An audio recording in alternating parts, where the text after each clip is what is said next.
$400 trillion. That is the estimated gap between what people will need in retirement and what has actually been saved, not by the end of the century, by 2050.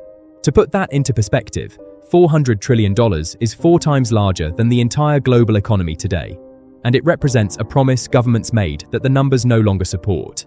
For most of the 20th century, pensions were one of the safest guarantees in modern society. You work, you contribute, you retire, and the system takes care of you.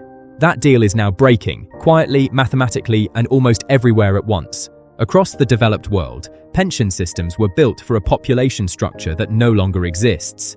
In the 1950s, there were 16 workers supporting every retiree in the United States. Today, there are fewer than 3, and within the next decade, that ratio falls even further. People are living far longer than expected, birth rates have collapsed, and fewer workers are entering the system to support a rapidly growing retired population. By 2050, 1 in 6 people on Earth will be over the age of 65. That single statistic alone is enough to destabilize systems that depend on constant population growth to survive.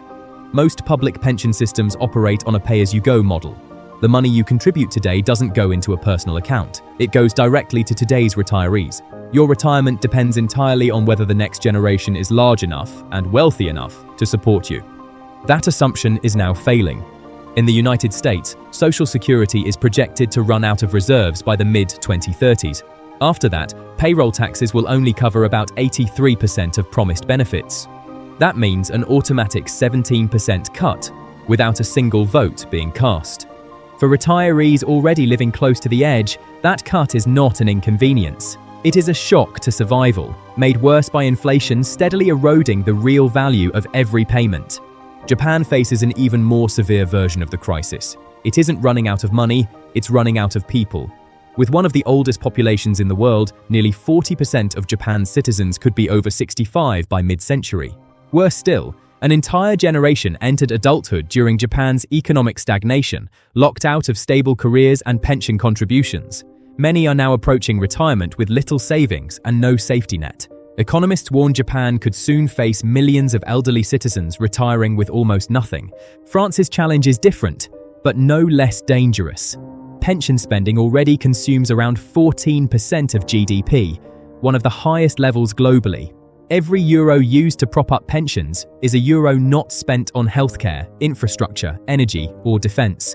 Attempts to reform the system have already triggered mass protests and political paralysis. China may face the largest shock of all. Decades of the one-child policy created a narrow worker base supporting a rapidly aging population. By 2050, more than 360 million Chinese citizens will be over 65, more than the entire population of the United States today. Official forecasts suggest China's national pension fund could run dry as early as the 2030s. Put it all together, and the global picture becomes clear. This is not a future problem, it is a slow-motion crisis already unfolding. So why isn't it being fixed? Because every solution is politically toxic. Raising the retirement age sparks riots. Cutting benefits risks mass poverty. Raising taxes punishes younger workers who already feel locked out of the system. Full privatization has failed before, forcing governments to step back in. Pension systems are 100-year promises. Politics runs on 4-year election cycles. That mismatch is why leaders keep delaying, and why the eventual correction becomes more brutal every year. Yet some countries have acted early. Nations like Sweden, Denmark, and the Netherlands have redesigned their systems to adjust automatically as people live longer and economies change. No sudden shocks, no false promises, just math that actually balances. The lesson is simple: delay turns reform into crisis, early action turns crisis into adjustment. And if economics teaches us anything, it's this: the longer a predictable problem is ignored, the more catastrophic it becomes when it finally arrives. So if pension systems really are ticking time bombs and governments can't agree on how to defuse them, maybe it's time to rethink the promise itself.